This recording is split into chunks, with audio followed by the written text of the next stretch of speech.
অটোক্যাডের এই অধ্যায়ে আমরা লেয়ার নিয়ে আলোচনা করব। লেয়ার অধ্যায়টি অত্যন্ত গুরুত্বপূর্ণ। আমরা যখন প্রফেশনালি কাজ করব তখন আমাদের এই কমান্ডটি অত্যন্ত কার্যকরী ভূমিকা রাখবে। আমরা যারা গ্রাফিক্সে কাজ করেছি, ফটোশপে কাজ করেছি, তারা এই কমান্ডটির সাথে অবশ্যই পরিচিত।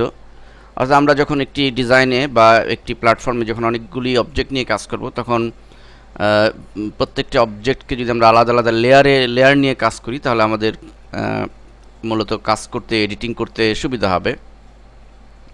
উদাহরণস্বরূপ বলা যেতে পারে, আমরা যখন একটা বিল্ডিংয়ের ডিজাইন করব, তখন সেই বিল্ডিংয়ের রুফ থাকবে, তারপর এরকম উইন্ডো থাকবে,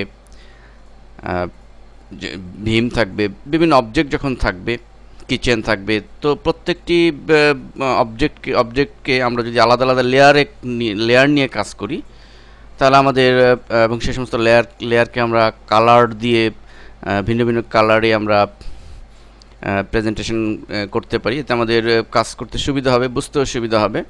তো এই কাজটি আমরা এখন করব। দেখুন, আমরা এটি বোঝার জন্য প্রথমে আমরা যদি লেয়ার নিয়ে কাজ করার জন্য আমরা ফরম্যাট মেনুতে চলে যাব এবং এখানে লেয়ার রয়েছে, অথবা কমান্ড লাইনে আমরা লিখে দেব লেয়ার। তো লেয়ার ক্লিক করার সাথে সাথে লেয়ার প্রপার্টি ম্যানেজার চলে এসছে এবং এখানে দেখুন যে আমরা যে সমস্ত তিনটি লেয়ারে তিনটি অবজেক্ট ক্রিয়েট করেছি। একটি লাইন ক্রিয়েট করেছি লাইন লেয়ারে, আর একটি পলিগন ক্রিয়েট করেছি পলিগন লেয়ারে, এবং রেক্ট্যাঙ্গেল লেয়ারে। তো এই লেয়ার আমরা কিভাবে ক্রিয়েট করব, নতুন একটি লেয়ার আমরা প্রথমে কিভাবে তৈরি করব এবং সেখানে কিভাবে কাজ করব, সেটি আমরা প্রথমে দেখে নিই। দেখুন, প্রথমে আমরা নিউ নামে একটি বাটন রয়েছে, সেই বাটনে ক্লিক করব।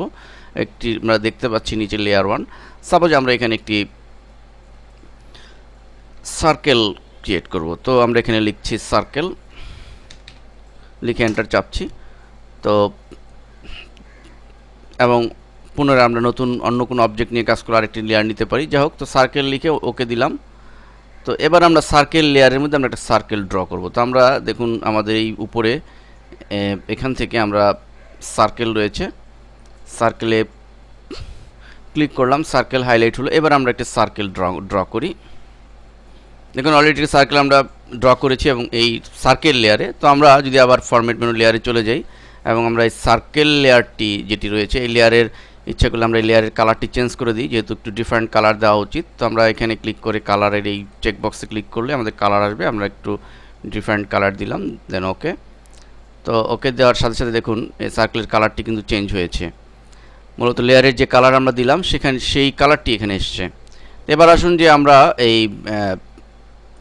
লেয়ারে ক্লিক করছি, এর প্রপার্টি ম্যানেজার আসার পরে আমরা এর কাজগুলো এবার একটু বুঝি। দেখুন, এখানে আমরা যে সমস্ত লেয়ার রয়েছে যদি আমাদের এরকম প্রয়োজন হয় যে আমরা প্র্যাকটিক্যালি অনেকগুলো অবজেক্ট নিয়ে কাজ করছি, তো আমরা চাচ্ছি যে কিছু অবজেক্ট মূলত অফ করে রাখতে, এর যে ভিজিবিলিটি অফ করে রাখতে, দেখা যাবে না, কিন্তু অবজেক্ট থাকবে, দেখা যাবে না, সেই ধরনের যদি কিছু করতে চাই, তাহলে আমরা এখান থেকে দেখুন প্রথমেই রয়েছে আমরা লাইট দেখতে পাচ্ছি কতগুলো। তো আমরা সাপোজ এখান থেকে পলিগনটি অফ করতে চাই, পলিগনের লাইটে ক্লিক করছি এবং আমরা সাপোজ আরেকটি অবজেক্ট আমরা এখানে লাইনটিকে আমরা যদি করতে চাই, অন করতে চাই, অফ করতে চাই, তো অফ হয়ে গেল।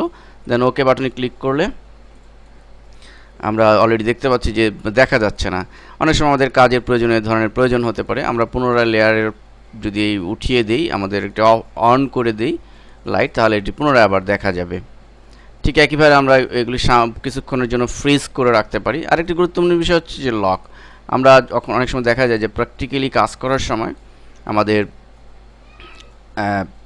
অনেকগুলো অবজেক্টের মধ্যে শুধু নির্দিষ্ট কয়েকটা অবজেক্টকেই সিলেক্ট করতে হচ্ছে এবং সেটির উপর কাজ করতে হচ্ছে, কিন্তু অনেকগুলো অবজেক্ট যখন থাকে তখন একটা বিড়ম্বনার পরিস্থিতিতে পড়ে যেতে হয়, অনেক সমস্যায় পড়ে যেতে হয়। তো সেক্ষেত্রে আমরা প্রয়োজনে আমাদের যেটিতে আমরা কাজ করবো একটি দুটিতে, বাকি সবগুলো আমরা লক করে রাখতে পারি, ফলে এগুলো আর সিলেকশন হবে না। সাপোজ আমরা এখানে ধরে নিচ্ছি আমরা সার্কেল নিয়ে কাজ করবো, তাহলে আমরা লাইনকে লক করছি, পলিগনকে লক করছি এবং রেক্ট্যাঙ্গেলকে লক করছি, শুধু আমাদের রইল সার্কেল।